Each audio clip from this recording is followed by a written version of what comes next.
Our friend Paul Rieckhoff in on this, the national security and political analyst and president of Righteous Media. Independent Americans is the podcast. It's always good to have you in studio, Paul. But more than anything, you're a New Yorker. You live here.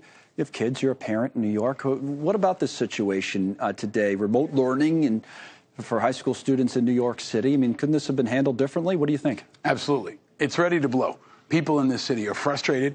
People in this city feel like there's no leadership in place. And a lot of people are being set up for failure. The migrants are being set up for failure. The teachers are being set up for failure. The cops, the EMTs, everybody in the city infrastructure is being set up for failure because there's no plan. Right. There's the old saying in the military, failing to plan is planning to fail. The mayor has completely failed to execute a plan. The governor is failing to execute a plan. The president doesn't have a plan. So we've got thousands of people who continue to roll in, and everybody's told, hey, just hang in there and work with what you got. And everybody's underwater. They've had it, and they're frustrated, and they're right to extend their frustration at the mayor and others. And the frustration's coming from people who, it's not like it's coming from all right-wing people, so to speak. We talk to you all the time. They're just the independent Americans, literally. That's your brand. That's your podcast as an independent. But you're not some flame-throwing right-wing guy. If anything, maybe just the opposite in some cases, on some issues, right? Yeah, I'm moderate and independent, and I think this is quickly becoming one of the most bipartisan issues in America. Everybody is frustrated because everybody's being impacted. My kids are at a public school in Manhattan. They've got about 800 kids in the school total. 125 are new kids that are migrants. You just put 125 new kids into a school,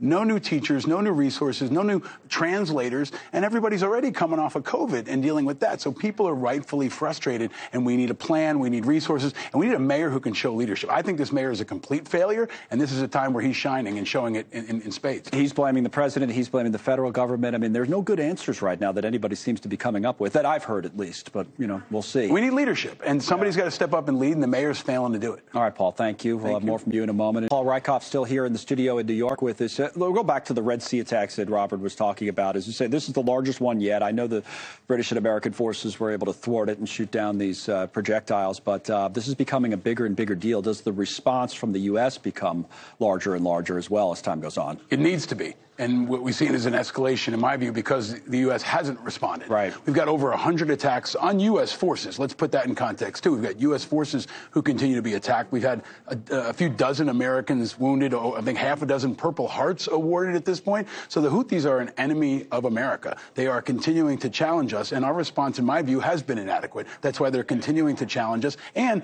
enemies around the world are watching and continuing to challenge America more and more in different parts of the world. Well, because if you think about it strategically, I guess the U.S. would say, or U.S. officials would say, what we're trying to do here, we're trying to avoid a wider war. We don't want to provoke a wider war. But your point seems to be that in trying not to provoke one, you very well may provoke one.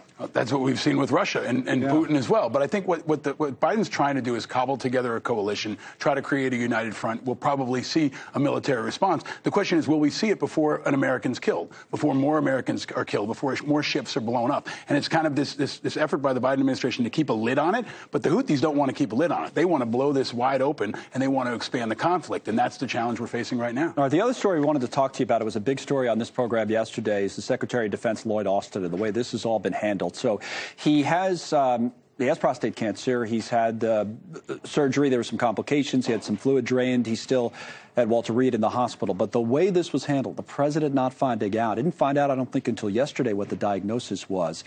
What about the fallout from your point of view as a former member of the military? Absolutely unacceptable. This doesn't happen in America. We have transparency with the public and with the president. They didn't notify the president for 2 days. He didn't know a member of his cabinet, someone who, by the way, is in line to the presidency in the chain of command, that he was in the ICU and offline for 2 days. So there needs to be full accountability and investigation. I don't think that this is just a political ado about nothing. I think it's going to go on for some time. But we need to find answers about why the president was not notified, why the chain of command wasn't notified, why the public wasn't notified until 5 days later. He's the Secretary of Defense. And we just talked about all the things going on in the world. We need to know that he's healthy and okay. There's just an update now, actually, that just came in. So let me read it. I mean, I don't know if it adds anything to what we said, but Secretary Austin is still in the hospital at Walter Reed, good condition, in contact with senior staff, full access to required senior communications capabilities, and, you know, he's handling the day-to-day. So their point is that he can still do all of this.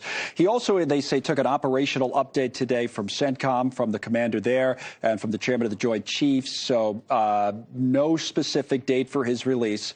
But I think what the Biden administration and the Defense Department are trying to say is, hey, he's in charge. He's still running the show here, you say? Well, you got to show us. I think that's what the world wants to see and what the country wants to see is we believe you. We believe him. We have faith in him. I think he's a good man. He's an honorable man. He's served this country well. But proof of life would be good here, just to know that he's functioning and he's well and he's capable to handle these things, and accountability for why it took so long to notify the president and the public. This is America. We need transparency, especially when we're facing global conflict. As the defense secretary, no offense to other members of the cabinet, people, oh, the interior secretary or some of these, it wouldn't be as big of a deal, you'd laugh. But this is the secretary of defense. Yeah, so we've got America's sons and daughters who are in uniform, and he's their boss. We need to know he's well, and if he's not, we need to know who's in charge. All right. Paul, always good to see you. Thanks for all the time today, and we'll see you again soon. You got it. Paul Rieckhoff, the Independent Americans podcast.